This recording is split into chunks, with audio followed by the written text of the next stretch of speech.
Hello students, welcome to my YouTube channel Easy Physics by Sachin.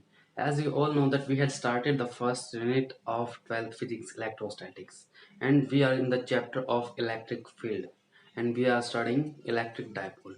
Today another topic related to electric dipole is field intensity at any point due to a short electric dipole. हमारे पास कोई dipole है भाई, हमको उस dipole की वजह से किसी भी पॉइंट पर फील्ड इंटेंसिटी निकालनी है। हमने लास्ट दो टॉपिक्स में क्या किया है, हमने किसी डायपोल की एक्सियल लाइन और इक्वेटोरियल लाइन पर हमने क्या निकाली है, फील्ड निकाली है। अब की बार हम फील्ड कहाँ पर निकालने वाले हैं, किसी भी पॉइंट पर, कि वो जो हमारा पॉइंट है वो कहीं पे भी रखा है। ठीक है, तो हम क्या करते हैं, हमारे पास लेट अस एक इलेक्ट्रिक डायपोल है ए बी एक इलेक्ट्रिक डायपोल है। ठीक है, ये this is minus Q, this is plus Q. ये क्या है इसका, लेट से इसका है सेंटर। क्लियर है। अब हमने कहां पर, पहले पॉइंट हमने माना है कि यहाँ पर है यूनिट पॉजिटिव चार्ज, यहाँ पर फील्ड इंटेंसिटी निकाल दी। फिर हमने इक्वेटोरियल लाइन पर माना, वहां पर निकाल दी। अब अगर ना एक्सियल लाइन पर हो ना इक्वेटोरियल लाइन पर हो, कहीं और रखा हो, मान लो वो पॉइंट हमारा कहां पर है, लेट अस से हियर के पर, हमको क्या करनी है, फील्ड इंटेंसिटी निकालनी है इस के पॉइंट पर। तो हमको क्या करना पड़ेगा, यहाँ से यहाँ तक की डिस्टेंस हम लोगों को पता होनी चाहिए। लेट अस से जो हमारा सेंटर है, सेंटर से इस पॉइंट की जो डिस्टेंस है कितनी मान लेते हैं हम,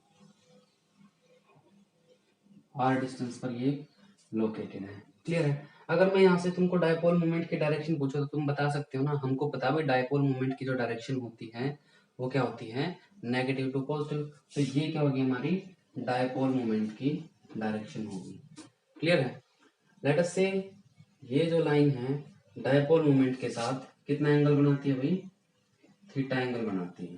कितना एंगल बनाती है, थीटा एंगल बनाती है। अब देखो भाई, ये डायपोल मोमेंट एक वेक्टर है, तो हम क्या कर सकते हैं, इसको दो कंपोनेंट्स में ब्रेक कर सकते हैं, cos थीटा कंपोनेंट्स और sin थीटा कंपोनेंट, मतलब इसके जो रेक्टेंगुलर कंपोनेंट होंगे। एक कंपोनेंट तो ये ऐसे होगा थीटा के साथ, एक क्या होगा इसके परपेंडिकुलर होगा। तो मैं क्या कर लेता हूँ, इसको पीछे प्रोड्यूस कर लेता हूँ, जो ये वाली लाइन है। ठीक है, और एक कंपोनेंट तो जैसे ये होगा, ये कौन सा कंपोनेंट हो गया, P cos theta component. Clear है। और जो ये वाला कंपोनेंट होगा ये क्या होगा, P sin थीटा कंपोनेंट। ये sin थीटा कंपोनेंट और ये P cos थीटा। मैं क्या कर लेता हूँ, इसको भी वही पीछे प्रोड्यूस कर लेता हूँ ऐसे। क्लियर है। अब देखो भाई, ये पूरा डायपोल है, डायपोल मोमेंट जिसका P है, ये भी किसकी तरह एक्ट करेगा, डायपोल की तरह एक्ट करेगा जिसका dipole moment P cos theta होगा। ये भी किसकी तरह एक्ट करेगा, डायपोल की तरह एक्ट करेगा जिसका dipole moment P sin theta होगा। ठीक है, तो लेट अस से ये क्या हमारा, ये है भाई हमारा A1 और दिस इज, ये तो हमारा P है, ये क्या हमारा B1। क्लियर है। ऐसे ही ये क्या है A2 और ये क्या है B2। मेरे ख्याल से समझ में आया होगा, यहाँ तक कोई प्रॉब्लम इसमें नहीं है। अब देखो, ये एक डायपोल की तरह एक्ट कर रहा है, ये एक डायपोल की तरह एक्ट कर रहा है। क्लियर है। अगर मैं ये जो डायपोल है, हमको जो ए बी डायपोल है भाई, उसकी वजह से इस पॉइंट पर फील्ड इंटेंसिटी निकालनी है। अब जो हमने ये डायपोल बना है हमारा A1 B1 जिसका dipole moment P cos theta है, ये के पॉइंट क्या इसकी एक्सियल लाइन पर नहीं है या नहीं है। ये जो के पॉइंट है A1 B1 की कौन सी लाइन पर है, एक्सियल लाइन पर। क्लियर है। तो मैं इस चीज को यहां पर लिख देता हूं, के is eight axial line of A1 B1। ठीक है, तो क्या मैं मान लू, अगर मेरा यहाँ पर एक यूनिट पॉजिटिव चार्ज मान लेता हूँ +1। ठीक है, ठीक है ना। तो अगर मैं इस पॉइंट पर इस डायपोल की वजह से A1 B1 की वजह से फील्ड इंटेंसिटी निकालू, लेट अस से वो क्या है E1, वो क्या होती है हमारी, हमने देखो मैं यहाँ पर लिख देता हूँ, एक्सियल लाइन के केस में हमने फील्ड इंटेंसिटी निकाली थी और वो किसके इक्वल आई थी हमारी 2p/4 pi epsilon not r आई थी या नहीं आई थी? आई थी ना, तो मैं क्या कर लेता हूँ, इसको यहाँ पर लिख लेता हूँ। क्लियर है भाई? ठीक है, तो E1 कितनी हो जाएगी हमारी 2। अब वहां पर डायपोल मोमेंट P था, बट A1 B1 का डायपोल मोमेंट क्या है, cos थीटा, तो यहाँ पर क्या आ जाएगा 2P cos theta divide by 4 pi epsilon not r cube. Let us से दिस इक्वेशन इज 1। देखो भाई बिल्कुल सिंपल बात है, ज्यादा पजल होने की इसमें जरूरत हमको नहीं है।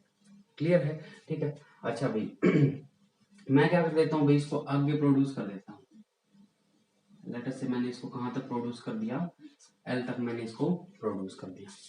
क्लियर है? अब देखो दूसरा डायपोल हमारा A2B2 बना, ये वाला। अब जो ये पॉइंट है, ये पॉइंट इस डायपोल की क्या इक्वेटोरियल लाइन पर नहीं है? इक्वेटोरियल लाइन कौन सी होती थी हमारी, ये डायपोल है, इसके सेंटर के बिल्कुल परपेंडिकुलर जो होती थी। अब देखो अगर हमारा डायपोल ये है, तो जो ये वाली लाइन है, ये वाली लाइन वो क्या है, इस डायपोल के परपेंडिकुलर है। इसका मतलब A2B2 की कौन सी लाइन पर है ये पॉइंट, इक्वेटोरियल लाइन पर है। तो मैं क्या कह सकता हूँ, K is at equatorial line of A2B2। इसीलिए हम मान लेते हैं उसकी फील्ड इंटेंसिटी क्या है, लेट E2 हमारी कितनी हो जाएगी, अगर मैं इक्वेटोरियल लाइन पर मैंने फील्ड इंटेंसिटी निकाल ली थी तो कितनी आई थी, P over 4 pi epsilon r cube, ये आई थी। ठीक है, तो मैं यहाँ पर डायपोल मोमेंट P होता था, यहाँ पर इसका डायपोल मोमेंट कितना है, P साइन थीटा। कितना है, P साइन थीटा, तो ये हो जाएगा हमारा P sine theta over 4 pi epsilon not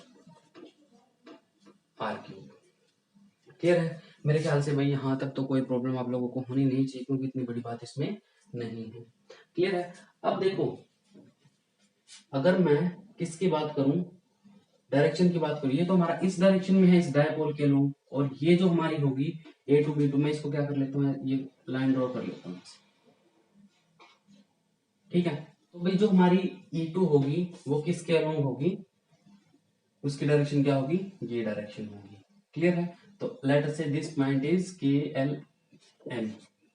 तो अगर हम बात करते हैं E1 की, तो ये किसकी अलोंग है, E1 हमारा KL के अलोंग है, अलोंग KL। ठीक है, और जो ये हमारा सेकंड इक्वेशन, ये किसके अलोंग है, अलोंग KN। ठीक है, अब देखो मैं इसको एक पैरेललोग्राम बना लेता हूँ, ये वाली, उनको पता है ये क्या हो गई है, पैरेललोग्राम हो गई। और यहाँ से लेट अस से दिस पॉइंट इज N, और मैं क्या करता हूँ, K और N को मिला देता हूँ। ठीक है, लेट अस से दिस एंगल इज अल्फा, इस एंगल को मैंने क्या मान लिया, अल्फा मान लिया। ठीक है, अब देखो KLNN एक पैरेललोग्राम है, और हमने वेक्टर एडिशन पढ़ी है, ट्रायंगल और vector parallelogram law of vector addition. वो क्या कहता है parallelogram law of vector addition, अगर किसी पैरेललोग्राम की दो साइड्स दो वेक्टर को रिप्रेजेंट करती है, तो उनका मैग्नीट्यूड हमें क्या, कौन कौन सा वेक्टर बताएगा, मतलब ये जो डायगोनल है वो क्या बताता है, इन दोनों का मैग्नीट्यूड बताता है। और हमको रिजल्टेंट फील्ड निकालनी है, इसका मतलब जो रिजल्टेंट फील्ड होगी हमारी ई, वो कौन सी डायरेक्शन में होगी, के एन डायरेक्शन में होगी। ठीक है, तो रिजल्टेंट की बात करें अगर हम, रिजल्टेंट फील्ड ये किसके अलोंग होगी, अलोंग के एन, और अकॉर्डिंग टू पैरेललोग्राम लॉ जो ई है हमारा किसके इक्वल होगा, जो रिजल्टेंट फील्ड है हमने क्या मान ली ई, वो किसके इक्वल होगी, E1 square plus E2 square और उसका स्क्वायर रूट। इस चीज का हमको पता है, हम चीज ये 11th क्लास में पढ़ चुके हैं। ठीक है, तो यहाँ पर मैं E1 और E2 दोनों की वैल्यू रखता हूँ, तो ये हो जाएगा हमारा 2p cos theta over 4 pi epsilon not r cube इसका स्क्वायर, प्लस में E2 क्या है, E2 ये है p sine theta over 4 pi epsilon not r cube इसका स्क्वायर, और सारे का क्या हो जाएगा भाई, स्क्वायर रूट। मार्कर चेंज कर लेता हूँ मैं,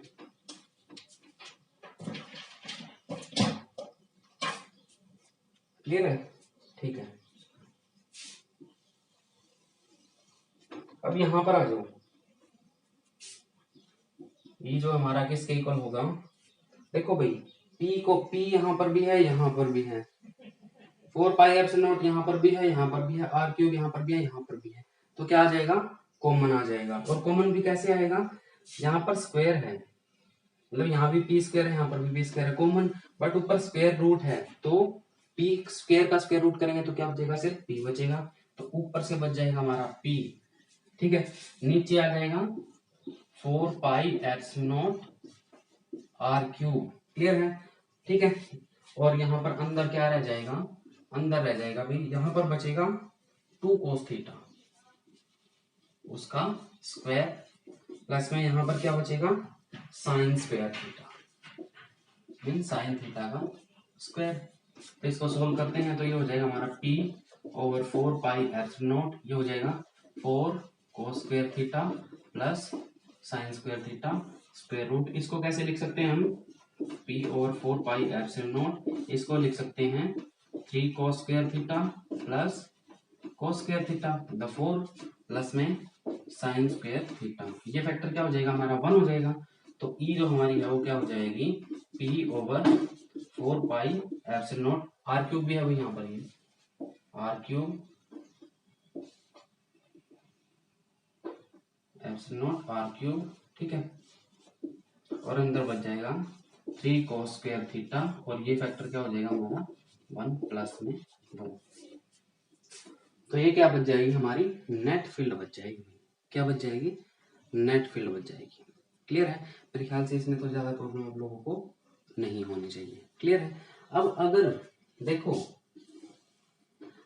अगर हम एक्सियल लाइन की बात करते हैं, किसकी बात करते हैं, एक्सियल लाइन, मतलब ये पॉइंट यहाँ पर है, अगर एक्सियल लाइन पर होता तो मतलब ये यहाँ होता, यहाँ होता, यहाँ होता, यहाँ होता, यहाँ यहाँ यहाँ कहीं भी हो सकता था। ठीक है, उस केस में थीटा क्या होता हमारा, 0 होता। थीटा क्या होता है उस केस में, 0। तो यहाँ पर अगर थीटा को 0 रखेंगे तो cos 0 क्या हो जाएगा, 1। यहाँ पर क्या बचेगा, 3, यहाँ पर क्या बचेगा, 1।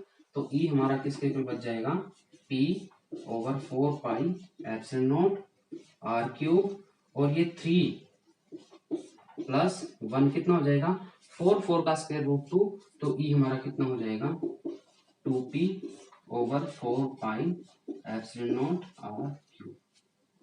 क्लियर है? अगर एक्सियल लाइन पर है। अगर इक्वेटोरियल लाइन पर है,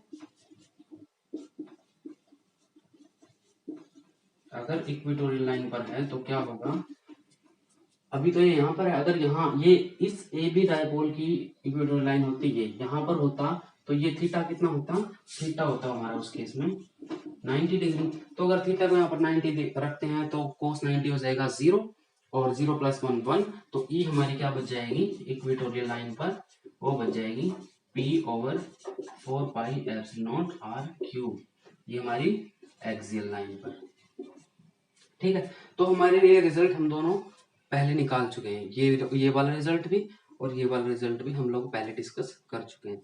तो रिजल्ट हमारा क्या आता है, सेम आता है। एक वर्ड तुम्हारे लिए है, तुम यहाँ से टेंजेंट अल्फा की वैल्यू तुम लोगों को निकालना, ये टेंजेंट अल्फा। ठीक है, टेंजेंट अल्फा की वैल्यू निकाल लेना भाई। क्या होता है टेंजेंट, क्या होता है भाई, perpendicular upon this, base perpendicular upon base. Perpendicular यहाँ पर एनएल है, एनएल को हम क्या रख सकते हैं, केएम रख सकते हैं। ठीक है, और केएम क्या हमारा, केएम है भाई जो इक्वेटोरियल लाइन के अलोंग फील्ड है, ये वाला। ठीक है, केएम होगा हमारा दिस, और जो हमारा केएल है वो क्या दिया जाएगा, वो ये लिया जाएगा। ठीक है, वहां से टेंजेंट अल्फा की वैल्यू निकाल लेना और उसको सोल्व कर लेना। ठीक है, चलते हैं हमारे नेक्स्ट टॉपिक की तरफ। स्क्रीनशॉट लेना चाहो तो स्क्रीनशॉट आप लोग ले सकते हो। So students, our next topic is field intensity at any point on the axis of a circular uniformly charged ring। हमारे पास कोई रिंग है, लेट अस से, भाई डायग्राम समझ लेना, सब कुछ समझ में आ जाएगा। ठीक है, हमारे पास क्या है, एक यूनिफॉर्मली चार्ज्ड रिंग है जिसके ऊपर कैसा चार्ज है, पॉजिटिव चार्ज है, यूनिफॉर्म है वही, और ये चार्ज। ठीक है, और इसकी रेडियस हम मान लेते हैं कितनी है भाई, ए, और ये क्या है इसका, इस रिंग का सेंटर है। हमको क्या करना है, एक बार समझ लो टॉपिक हमारा यूनिफॉर्मली चार्ज रिंग है, उसकी एक्सिस है, ये क्या है उसकी एक्सिस। इस एक्सिस पर कहीं पर भी कोई पॉइंट है, लेट अस से पॉइंट है P और ये सेंटर मान लेते हैं क्या है C। इस पॉइंट के ऊपर हमको क्या निकालनी है, फील्ड इंटेंसिटी निकालनी है। ठीक है, तो हमको क्या करना पड़ेगा, यहाँ पर एक यूनिट पॉजिटिव चार्ज मानना पड़ेगा। ठीक है, वो हमने मान लिया। लेट अस से जो Cp है हमारी, Cp कितनी है, Cp है R। ठीक है, तो हम टोटल चार्ज जो हमारा इसके ऊपर है, टोटल चार्ज है ऑन रिंग कितना है भाई, Q। टोटल लेंथ बता सकते हैं कितनी होगी, टोटल लेंथ ऑफ रिंग कितना होगा, कितनी होगी टोटल लेंथ, पाई सॉरी ए क्या है इसकी रेडियस है, तो हम सर्कमफ्रेंस निकाल देंगे, क्या होती है 2πr, तो लेंथ कितनी हो जाएगी हमारी 2πa। ए क्यों, क्योंकि रेडियस हमारी क्या है ए है। अब हम क्या मान लेते हैं यहाँ पर एक कि जो ये हमारी ना रिंग है बहुत सारे छोटे छोटे चार्ज पार्ट्स में बटी हुई है। ठीक है, हम मान लेते हैं ए बी लेंथ है इसकी। ठीक है, और ए बी जो है हमारा किसके इक्वल है, ए बी जो लेंथ है वो हमारी डी एल है। क्या है भाई, डी एल। और चार्ज जो है इसके ऊपर, charge on D L, D L length के ऊपर चार्ज हम क्या मान लेते हैं, वो है डी क्यू। मतलब जो इस छोटे से उस पर चार्ज है ना वो कितना है डी क्यू। अब मुझे पहले मैं इसकी वजह से क्या निकाल लेता हूँ, यहाँ पर फील्ड इंटेंसिटी निकाल लेता हूँ। क्लियर है, इसकी वजह से यहाँ पर फील्ड इंटेंसिटी का डायरेक्शन क्या होगी, लेटर से चार्ज की वजह से, इस डी क्यू की वजह से जो फील्ड इंटेंसिटी है वो क्या हमारी D E. And suppose this angle is theta, then what will be this angle, ये एंगल भी क्या होगा हमारा थीटा। क्यों भाई, वर्टिकली अपोजिट एंगल्स, ये एंगल भी क्या होगा हमारा थीटा होगा। क्लियर है, ठीक है। अब ये डीई है, इसको दो कंपोनेंट में ब्रेक किया जा सकता है, ये क्या हो जाएगा डीई cos थीटा, और ये क्या हो जाएगा डीई sin थीटा। क्लियर है, इस चार्ज पार्टिकल के लिए जो लेंथ हमारे डीएल, उसके जस्ट अपोजिट यहां पर हम क्या मान लेते हैं, सेम लेंथ का एलिमेंट है। क्या है, सेम लेंथ का एलिमेंट है, जिसके ऊपर चार्ज भी कितना हमारा डी क्यू है, चार्ज भी कितना है डी क्यू। तो अगर मैं इसकी वजह से फील्ड इंटेंसिटी निकाल की डायरेक्शन निकालता हूं, वो हो जाएगी हमारी ये, ठीक है, फील्ड इंटेंसिटी डायरेक्शन। और ये एंगल भी कितना होगा हमारा, क्योंकि भाई ये दोनों सेम डिस्टेंस पर है, तो ये भी थीटा होगा और ये भी क्या होगा थीटा होगा। लेट अस से इसकी वजह से जो फील्ड है ना वो हम मान लेते हैं डीई प्राइम। क्या मान लेते हैं डीई प्राइम। तो इस डीई प्राइम को भी हम दो कंपोनेंट में ब्रेक कर सकते हैं। क्यों, जैसे ये तो हो जाएगा हमारा डीई प्राइम कॉस थीटा यही, और इसके परपेंडिकुलर क्या हो जाएगा डीई प्राइम साइन थीटा। भाई इसको समझ ना आए तो पूछ लेना दोबारा मेरे से कमेंट करके, या फिर आप लोग बार बार रिपीट कर लेना इसको, कोई प्रॉब्लम नहीं है। ठीक है, क्लियर है।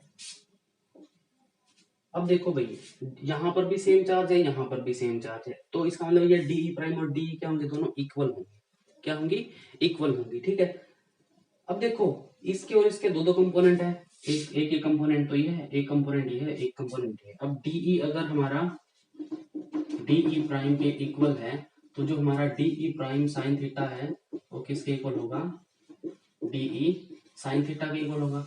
बट देखो एक इस डायरेक्शन में है, एक इस डायरेक्शन में है, तो दोनों क्या कर देंगे, एक दूसरे को कैंसिल आउट कर देंगे।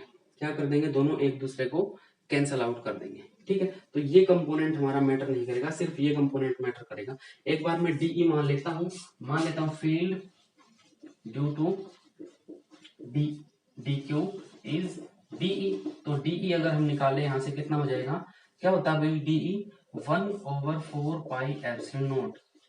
चार्ज कितना है यहाँ पर डी क्यू, और डिस्टेंस देख लेते हैं यहां से यहां तक की डिस्टेंस कितनी है, ये तो हमने कितनी मानी है आर, ये है ए, तो ये क्या हो जाएगी r square plus a square, इसका स्क्वायर रूट। तो हमको यहाँ पर जो ये डिस्टेंस है यहाँ से यहाँ तक की, इसका क्या करना पड़ेगा भाई, स्क्वायर करना पड़ेगा। तो स्क्वायर करो कितना होगा, ये इसका स्क्वायर करेंगे तो ये स्क्वायर रूट हट जाएगा, तो ये रहेगा हमारा r square plus a square, r square plus a square. ठीक है, क्लियर है। अब इस डी क्यू की वैल्यू और निकालना, क्या करते हैं, इस डी क्यू की वैल्यू और निकाल लेते हैं, क्योंकि डी क्यू क्या है हमारा, इस डीएल लेंथ के ऊपर चार्ज है। तो अगर हम total length, charge on total length कितना है हमारा, charge on 2 pi A length कितना है, हमको पता है क्यू चार्ज है। ठीक है, हमको निकालना किसके ऊपर है, डीएल लेंथ के ऊपर चार्ज निकालना है, मतलब वो कितना है डी क्यू, तो वो डी क्यू की वैल्यू निकालेंगे यहाँ से। तो हम 1 यूनिट लेंथ पे अगर चार्ज निकाल लिया वो हो जाएगा हमारा क्यू ओवर 2 पाई ए, और हमको डीएल लेंथ पे चार्ज निकालना है, तो डीएल, तो भाई जो डीएल लेंथ पर चार्ज होगा वो क्या हो जाएगा हमारा, Q over 2 pi a multiply bye DL, और ये किसकी वैल्यू आ जाएगी हमारी, डी क्यू की। तो डी क्यू यहाँ से किसके इक्वल आ गया, Q over 2 pi a multiply by d L, ये किसकी वैल्यू आ गई, डी क्यू की वैल्यू आ गई। क्लियर है भाई। ठीक है, अब देखो ये कंपोनेंट तो क्या हो गए, कैंसिल आउट हो गए, और ये सेम डायरेक्शन में है तो ये क्या हो जाएंगे, ऐड हो जाएंगे। क्या हमारे पास सिर्फ दो यही है, ए बी और ये, सिर्फ यही है, नहीं, ऐसे ऐसे हम बहुत सारे एलिमेंट्स यहाँ पर अज्यूम कर सकते हैं। तुमको क्या करना पड़ेगा, सारों का सम करना पड़ेगा। अब तो दो मान्य है तो दो का सम, एन है तो एन का सम, हम क्या कर देते हैं, एक कंपोनेंट लेकर उसका क्या कर देते हैं, समेशन कर देते हैं क्या। ठीक है, तो जो टोटल फील्ड हो जाएगी हमारी, टोटल जो फील्ड होगी वो किसके इक्वल होगी, ई, वो हो जाएगी हमारी summation of dE cos theta, मतलब जितने डीई कॉस थीटा कंपोनेंट है ना, सभी का क्या हो जाएगा, सम हो जाएगा। ठीक है, तो लिखो यहाँ पर डीई की वैल्यू हमको पता है क्या है, समेशन लगा देते हैं 1 ओवर 4 पाई एप्सिलॉन नॉट। अब डी क्यू की वैल्यू भी निकालनी, इसको भी रख देते हैं। चलो नेक्स्ट स्टेप में रखते हैं डी क्यू की वैल्यू, डी क्यू और कोस थीटा, कोस थीटा। ठीक है, अब यहाँ से कोस थीटा की वैल्यू भी निकाल सकते हैं ना, बेस अपॉन हाइपोटेन्यूज। बेस क्या हमारा, क्या भाई बेस बताओ क्या है, आर है, ये क्या हो गया, बेस हो गया, और ये क्या हो गया, हाइपोटेन्यूज हो गया। तो जो कोस थीटा है वो किसके इक्वल होगा, r over r square plus a square, इसका स्क्वायर रूट। क्लियर है, मेरे ख्याल से इसमें तो आप लोगों को कोई प्रॉब्लम नहीं होनी चाहिए। ठीक है, अब यहाँ पर सारी वैल्यूज रखेंगे तो ये हो जाएगा summation 1 over 4 pi epsilon naught, d q की वैल्यू है हमारी q upon 2 pi a multiply by d l, और ये तो हो गई डी क्यू की वैल्यू, cos थीटा क्या हो जाएगा हमारा, r over r square plus a square, इसका स्क्वायर रूट। अब एक फैक्टर हमने मिस कर दिया भाई, ये फैक्टर मिस कर दिया ना डी क्यू की वैल्यू में, तो ये भी लिखो यहाँ पर, ये लिखेंगे जब तो ये पावर कितनी हो जाएगी हमारी, यहाँ पर पावर हो जाएगी 3/2। क्या पावर हो जाएगी, 3/2। अब देखो सम हम किसका करेंगे, इस लेंथ का ही तो करेंगे सम, क्योंकि हमने लेंथ को डीएल डीएल के छोटे कंपोनेंट्स में वो किया है, तो हम क्या करेंगे, जितने डीएल लेंथ उनको सबका क्या कर देंगे, सम कर देंगे, बाकी कांस्टेंट फैक्टर हमारा बाहर आ जाएगा, इसका हमारा क्या हो जाएगा, सम हो जाएगा। तो हो जाएगा 1 over 4 pi epsilon not, Q लगा लेते हैं, ऊपर आर भी है हमारा, और नीचे हो जाएगा 2 pi a multiply by are square plus a square raise to power 3/2, और समेशन किसका है, डीएल का क्या करना है हमको, समेशन करना है। ठीक है, अब देखो डीएल क्या है हमारी, ये लेंथ है, और समेशन मतलब कंप्लीट लेंथ, और इस रिंग की कंप्लीट लेंथ कितनी है, कितनी है, 2 पाई ए है, तो इसकी जगह क्या रख देंगे, 2 पाई ए रख देंगे, तो ये हो जाएगा हमारा q r over 4 pi epsilon naught multiply by 2 pi a multiply by are square plus a square raise to power 3/2, और यहाँ पर डीएल की जगह क्या आ जाएगा, 2 पाई ए, इस 2 पाई ए से 2 पाई ए कैंसिल हुआ, बचा कितना, बचा हमारा q r over 4 pi epsilon naught r square plus a square raise to power 3/2। तो ये क्या बच जाएगी हमारी, ये बच जाएगी नेट इलेक्ट्रिक फील्ड इस पॉइंट पर, इस यूनिफॉर्मली चार्ज रिंग की एक्सिस पर। क्लियर है, ये क्या बच जाएगी, फील्ड बच जाएगी। अब सपोज करो ये P हमारा कहाँ पर लाई करता है, यहाँ पर लाई करता है, P पॉइंट कहाँ पर लाई करता है, सेंटर पर लाई करता है, इसका मतलब R क्या हो जाएगा, 0 हो जाएगा, R क्या हो जाएगा, 0 हो जाएगा, और R अगर 0 हो गया तो E भी क्या हो जाएगा हमारा 0 हो जाएगा। कब? When P is at center of ring। अगर P रिंग के सेंटर पर है तो फील्ड क्या हो जाएगी हमारी? 0 हो जाएगी। क्या हो जाएगी? 0 हो जाएगी। क्लियर है? ये बात मेरे ख्याल से समझ में आ गई होगी। इससे बाद की देखते हैं। अगर हम एक केस और ले लेते हैं, अगर ये जो P पॉइंट है ये बहुत ही ज्यादा दूर है इससे सेंटर से, हम कहें अगर हमारा जो R है very very very greater than A, इस A से R क्या बहुत ही बड़ा है, उस केस में क्या होगा? हम यहाँ पर A स्क्वायर को नेग्लेक्ट कर देंगे तो E आ जाएगा हमारा QR over 4 pi epsilon not. A तो गया, R स्क्वायर की पावर कितनी हो जाएगी? 3/2। इस 2 से 2 कैंसिल हुआ तो यहाँ पर R क्यूब बच जाएगा। एक R से ऊपर है तो कैंसिल होगा, तो फील्ड हमारी क्या बच जाएगी? Q over 4 pi epsilon not R square.